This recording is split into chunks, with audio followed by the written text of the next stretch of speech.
வணக்கம். நான் உங்கள் ஜனா பேசுகிறேன். இப்போ என்ன கதை பார்க்க போகிறோம்னா, அஜித்தின் குட் பேட் அக்லி படத்தின் முதல் காட்சி தடை, அதிர்ச்சியில் ரசிகர்கள் என்ன விஷயன்றதை டீட்டெயிலாக பார்க்கலாம். சினிமாவில் அதிக அளவு ரசிகர்களின் ஆதரவோடு மக்கள் மத்தியில் நீங்காத இடத்தை பிடித்தவர் தான் நம்ம அஜித் சார்.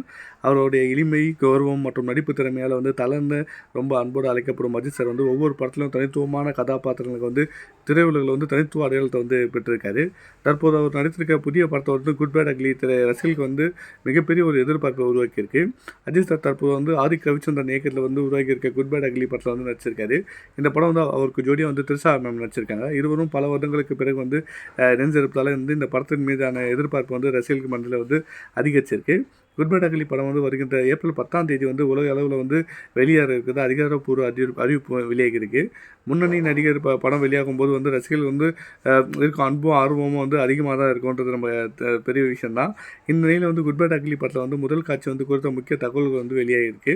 அதாவது மதுரையில் படத்தின் முதல் காட்சி திரையிடப்படாதுன்ற மாதிரி சொல்லியிருக்காங்க. தற்போது கிடைத்த தகவலின்படி மதுரையில் மல்டிப்ளெக்ஸ் மற்றும் தனி திரையரங்கில் குட் பேட் அக்லி திரைப்படத்தின் முதல் காட்சி டிக்கெட்கள் விற்பனையில் குழப்பம் ஏற்பட்டிருக்கிறதாகவும், தற்போது 500க்கும் டிக்கெட் விற்பனை செய்ய முடியாதுன்ற மாதிரி நிலை ஏற்பட்டதால் முதல் காட்சி நடத்தக்கூடாதுன்ற மாதிரி குழப்பம் நிலவிருக்கு. இந்த சூழ்நிலை விநியோகஸ்தர்கள், திரையுலக உரிமையாளர்களுக்கிடையே கடும் பேச்சுவார்த்தை நடந்துட்டு இருக்கு. இது என்ன மாதிரி முடிஞ்சுட்டு என்ன மாதிரியான விஷயமும் நடத்த போகிறாங்கிறத வெயிட் பண்ணி பார்ப்போம். நல்லதாக நடந்து முடிஞ்சால் சந்தோஷம் தான். தேங்க்யூ.